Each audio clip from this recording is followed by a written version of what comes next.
You see, Chinese New Year's was just a few weeks ago, and since I was young, every year my family would gather at my father's house.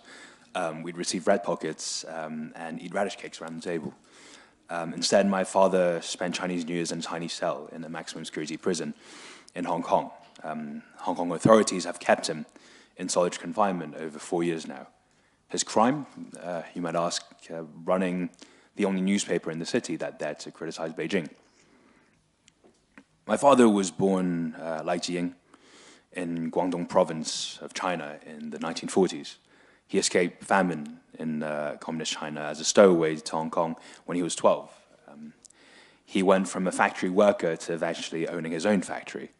And then he started his fashion brand, Giordano. You see, he wasn't very much political until 1989, when the Chinese government, Chinese Communist Party, murdered peaceful protesters at Tiananmen Square. Hong Kong was especially shocked by their brutality, since the handover from the British to Chinese rule was just a few years away.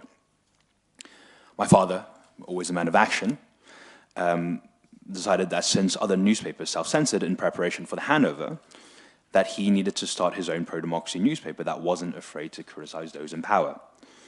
Apple Daily, that newspaper, quickly became the largest newspaper in Hong Kong. But not without consequences. I still remember as a kid when our house was firebombed on multiple occasions. He had an assassination plot against him. People followed him around for years, harassing him. In 2019, pro-democracy protests began in Hong Kong, with 2 million people marching on the streets demanding greater freedom. Dad, now in his 70s, would go out every day to march. When Hong Kong announced a new national security law, removing free speech and the freedom of press, my father knew that he was one of the main targets, but he refused to leave. 6 decades after landing on the shores of this island in pursuit of freedom, he decided to stay and stand with his fellow protesters. Then, at the end of 2020, the government arrested him.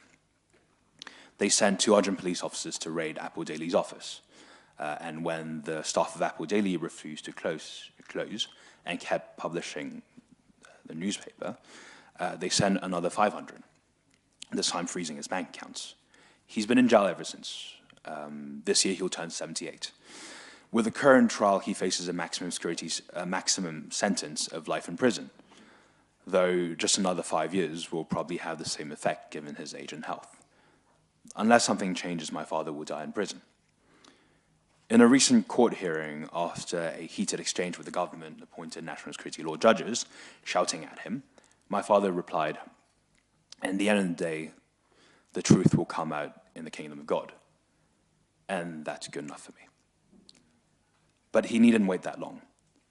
I ask that you join my call to free Jimmy Lai and champion him for all he's given in the hope of freedom. Thank you.